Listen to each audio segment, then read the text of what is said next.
दिवाली पर लक्ष्मी जी की कहानी सुनी जाती है। तो दिवाली की व्रत कथा सुनने के लिए हम अपने हाथों में थोड़ी सी खीर ले लेंगे और जहाँ पर हमने दिवाली की पूजा की है वहीं पर हम ये कहानी सुनेंगे।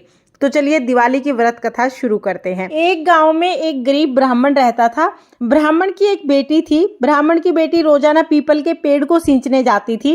उस पेड़ में से रोजाना एक लड़की निकलती और वो ब्राह्मण की बेटी से कहती कि मेरी सहेली बन जाओ। ब्राह्मण की बेटी ने एक दिन उसको कहा कि मैं अपने पिताजी से पूछ के ही तुम्हारी सहेली बनूंगी, एक बार मैं अपने पिताजी से पूछ लेती हूँ। ब्राह्मण की बेटी अपने घर आई और अपने पिताजी से बोली कि पिताजी, पीपल के पेड़ से एक लड़की निकलती है और वो रोजाना मुझे कहती है कि मेरी सहेली बन जाओ। ब्राह्मण ने कहा, बेटा सहेली बनने के लिए ही तो बोल रही है, कोई बात नहीं, तुम उसकी सहेली बन जाओ। अब ब्राह्मण की लड़की जाती है। अगले दिन जैसे ही पीपल सींचती है तब पीपल से एक लड़की निकली और फिर बोलती है कि क्या तुम मेरी सहेली बनोगी। तो ब्राह्मण की बेटी कहती है कि हाँ, मैं तुम्हारी सहेली बनूंगी। दोनों सहेली बन जाती हैं। अब वो छोटी सी लड़की कहती है कि तुम मेरे घर भोजन के लिए आना, मैं तुम्हें जिमाने के लिए निमंत्रण दे रही हूँ। ब्राह्मण की बेटी अपने घर आके पिताजी से कहती है कि पिताजी, मेरी सहेली ने मुझे अपने घर निमंत्रण दिया है, भोजन के लिए बुलाया है। ब्राह्मण कहता है ठीक है बेटी, चली जाओ। ब्राह्मण की बेटी जैसे ही उसके घर जाती है, वो छोटी सी लड़की तो महालक्ष्मी थी। जाते ही ब्राह्मण की बेटी को सोने की चौकी पर बिठाती है, चांदी के बर्तनों में खाना परोसती है, 56 भोग खिलाती है। जाते समय बहुमूल्य रतन शाल दुसाले ओढ़कर अपने सखी को विदा करती है। विदा करते समय महालक्ष्मी जी ब्राह्मण की बेटी को कहती हैं कि सखी, कल मैं तुम्हारे घर जीमने आऊंगी। ये सुनकर ब्राह्मण की बेटी थोड़ा उदास हो जाती है, लेकिन कहती है ठीक है, कल तुम मेरे घर जीमने आ जाना। अब यहाँ पर तो जीमने के लिए हाँ कर देती है। घर जाकर ब्राह्मण की बेटी उदास होकर बैठ जाती है। ब्राह्मण पूछता है कि बेटा, जब से तुम अपनी सहेली के घर से आई हो बहुत उदास हो, क्या बात हो गई।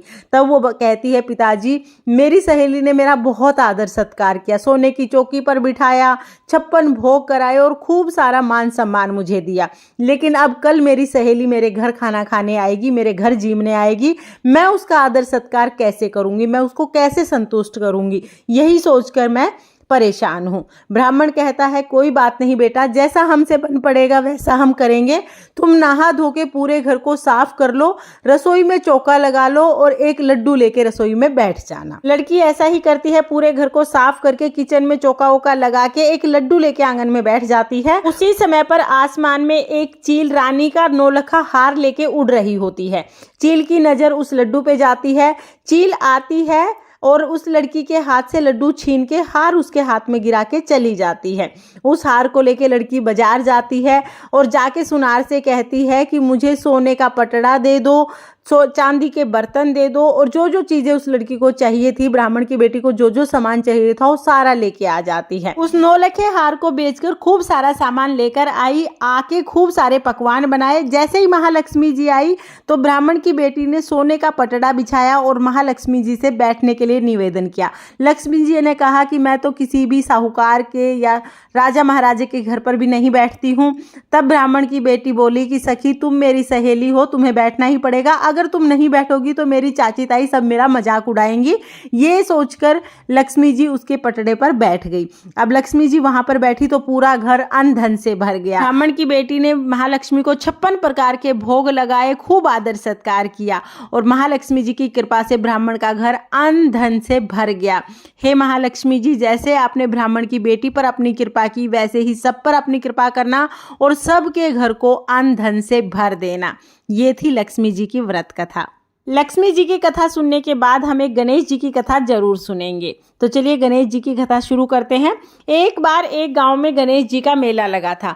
सारे गांव वाले मेला देखने जा रहे थे तो एक छोटी सी लड़की ने भी जिद कर ली कि माँ, मैं भी मेला देखने जाऊंगी। उसकी माँ ने कहा, नहीं बेटा, मेले में बहुत भीड़ होगी, तुम कहीं गिर पड़ जाओगी, चोट लग जाएगी। लेकिन लड़की नहीं मानी। अब लड़की ने हट कर लिया कि मैं भी मेले में जरूर जाऊंगी। उसकी माँ ने 2 लड्डू और 1 घंटी पानी दे दिया और कहा कि लो, 1 लड्डू और पानी गणेश जी को, बचा हुआ लड्डू और पानी तुम ले लेना। ठीक है। लड़की 2 लड्डू और 1 घंटी पानी लेके मेले में चली गई। जाके गणेश जी के सामने बैठ गई। हे गणेश जी महाराज, 1 लड्डू और पानी तुम्हें, बचा हुआ लड्डू और पानी मुझे। यही कहते कहते सुबह से शाम हो गई। मेला बिछटने लगा, सब लोग अपने घर आने लगे, लेकिन लड़की वहां से नहीं उठी। बोली जब तक गणेश जी लड्डू खा के पानी नहीं पिएंगे तब तक मैं यहाँ से नहीं जाऊंगी।